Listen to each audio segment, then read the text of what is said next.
조갑제 TV 시청자 여러분 안녕하십니까. 2019년 9월 7일 저녁 5시입니다. 어제 있었던 아주 긴 조국 법무장관 후보자 인사청문회는 핵심이 최승해 동양대 총장 대 조국 씨의 진실 게임이었습니다. 지난 4일 전화를 해가지고 조국 씨의 부인이 전화를 해서 정경심 교수입니다. 동양대 교수입니다. 전화를 해서 최승해 총장에게 표창장이, 딸에게 준 표창장이 위임을 받은 정경심 교수에 의해서 발급이 되었다라고 이야기를 좀 해달라는 부탁을 최승해 총장이 받았고 이것을 거절했다라고 언론에 이야기를 했습니다. 그러나 어제 청문회장 자리에서 조국 씨는 사실대로 해달라라고 했지 절대로 청탁을 한 것이 아니다라고 이야기를 했습니다. 어제 야당 의원들이 그런 청탁 전화를 한 번이 아니라 두 번 한 것 아니냐라고 따졌더니 절대로 두 번이 아니다, 한 번이다라고 이야기를 했습니다. 이 두 번이냐 한 번이냐를 두고 상당히 이야기가 오락가락하면서 사실은 결론 없이 끝났습니다. 어제는. 그런데 어제는 내용은 몰라도 적어도 두 번이 아니고 한 번, 조국 씨와 그러니까 최승해 총장 사이에는 한 번의 통화가 있었던 것 같다는 인상을 주면서 마무리가 됐는데 그 후속 기사가 있습니다. 이 후속 내용이 또 흥미로워요. 역시 언론이 적극적으로 이 개입을 하니까 무엇이든지 확인이 됩니다. 예컨대 SBS 오늘 오전 보도 내용을 전해드리겠습니다. 이렇게 앵커가 이야기합니다. SBS입니다. 동양대 총장과 조국 후보자의 통화 횟수가 논란이 되었는데 딱 한 번 통화했다는 조국 후보자와 달리 두 번 했다, 한 번 했다, 내용이 달라 논란이 일었는데 최승해 총장은 SBS와 통화하면서 두 번 통화한 것이 맞다라고 확인을 해 주었다. 이렇게 이야기를 합니다. 두 번 통화를 했다고 이 최승해 총장이 SBS에 확인을 해 주었다. 그런데 중간에 이런 약간의 그 이야기가 오고 갔습니다. 그러니까 조국 후보자가 쭉 이야기를 하다가 최승해 총장도 두 번이 아니고 한 번이라고 했다더라. 한 번이라고 했다더라. 정정했다더라. 이렇게 이야기를 했어요. 그런데 최승해 동양대 총장은 SBS 어제 오후 6시쯤 SBS와 통화를 하면서 자신은 그렇게 말을 바꾼 적이 없다. 두 번 통화한 게 맞다라고 입장을 정리를 했습니다. 두 번이라고 이야기했는데 거기서 한 번이라고 적은 거예요. 두 번 왔죠. 두 번. 정경심 교수 번호로요. 이런 뜻입니다. 그러니까 자기는 기자한테 두 번이라고 이야기했는데 한 번이라고 나갔다. 어느 언론사가 나갔다. 그 보도를 조국 씨가 보고 최승해 씨도 바로잡았다. 한 번이다라고 했답니다. 근데 한 번, 두 번이 중요한 건 아닌데 어제 이 진실 게임에서는 뭐든지 허점이 발견되면은 다른 것까지 다 뒤집어 쓰는 그런 구도였기 때문에 한 번, 두 번이 사실은 매우 중요했습니다. 근데 좀 더 나가서 한국경제신문 이 최승해 동양대 총장이 요새 인터뷰를 참 많이 합니다. 인터뷰를 해도 아주 솔직하게 하니까 이 기사거리가 많이 나와요. 오늘 또 온통 언론을 덮은 게 최승해 동양대 총장 이야기입니다. 최승해 동양대 총장이 어제 보면서 청문회를 보면서 조국 씨는 너무 뻔뻔스럽다. 법무장관이 돼서는 안 될 사람이라고 했다는 이야기까지 보도가 됐습니다. 이 한국경제신문은 이렇게 보도를 했네요. 한국경제신문과 한 인터뷰에서 최승해 총장은 4일 있었던 조국 법무장관 후보자와의 통화 녹취 파일이 있다. 녹음을 했다는 이야기입니다. 아직은 풀지 않을 것이다. 상황을 지켜보면서 조 후보자가 어떻게 나오는지 보면서 공개 여부를 결정할 것이다. 이것은 어젯밤에 인터뷰를 했습니다. 녹취 파일이 있답니다. 최 총장은 조 후보가 거짓말을 계속하고 나에 대한 공격을 하면은 녹취록을 하나씩 공개하겠다. 원래 조 후보자 부인인 정경심 교수와의 통화 사실만 밝히려 했는데 조 후보자 측이 최 총장이 동양대 재정지원을 이유로 정 교수를 통해서 민정수석이었던 조 후보자에게 청탁을 했다는 거짓말을 하는 것을 보고 조 후보자와의 통화 사실도 공개하기로 결정했다 라고 이야기를 했습니다. 여당이 자신을 태극기 부대 소속이라고 말하는 데 대해서는 내가 무슨 여당 말 실현해 주기 위해 이제라도 나가봐야 하나 라면서 허탈하게 웃었답니다. 그는 진실을 말하면 거구가 되고 거짓말하면 좌파가 되는 거냐. 이념을 내세우는 순간 소통은 불가능하다.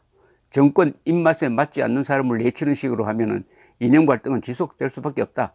현 정권이든 다음 정권이든 대한민국 국민이라는 생각을 가지고 서로 통합하려는 노력을 해야 한다. 아주 근사한 말을 했습니다. 매우 근사한 말을 했습니다.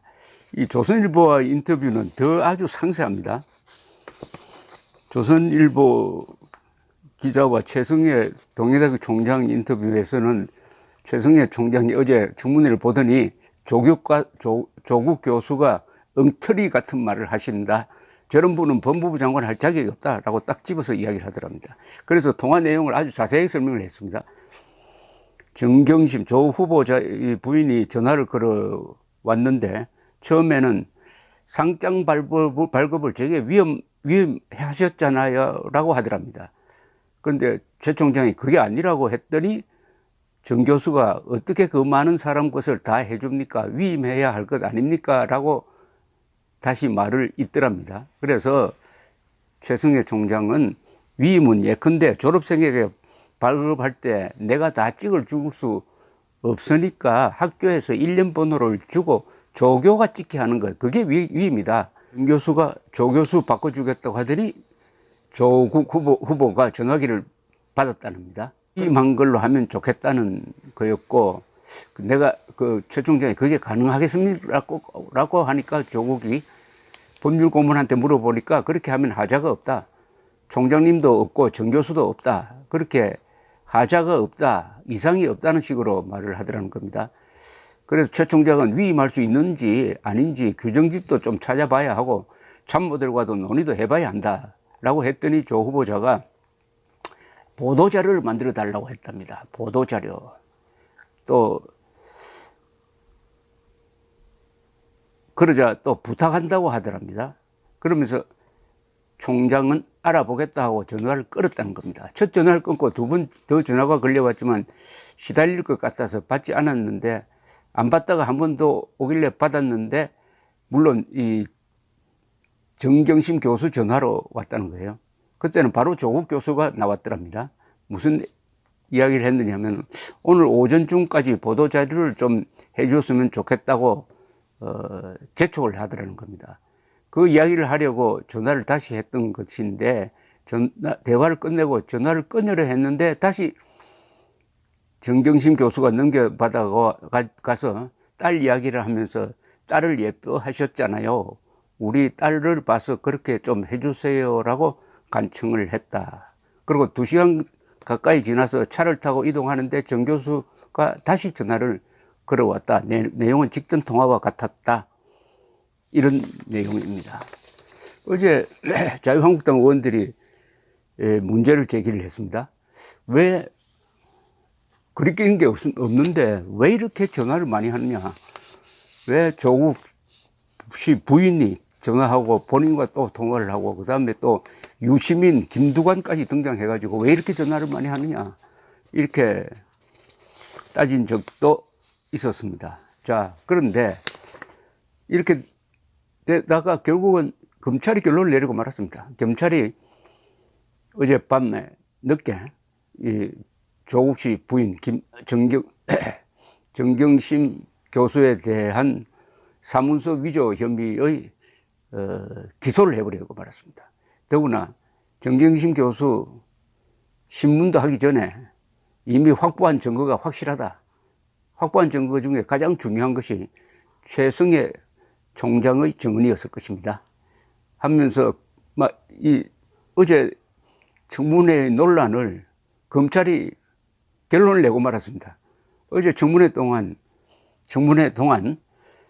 이 자유한국당 의원과 민주당 의원들의 공방전이 지리하게 계속되어 가지고 그걸 구경하는 사람들 중에는 상당히 헷갈렸을 것 같기도 하지만은 결국은 간단하게 자유한국당 의원들 최승해 총장의 주장이 맞다 하는 것을 검찰이 막 결론을 내고 말았으니까 진실 게임에서 일단락이 됐습니다. 일단락이 됐는데 어제 청문회를 돌이켜 보면은 그 거짓말을 듣기 위해서 동원하는 억지가 정말 정교하더라고요.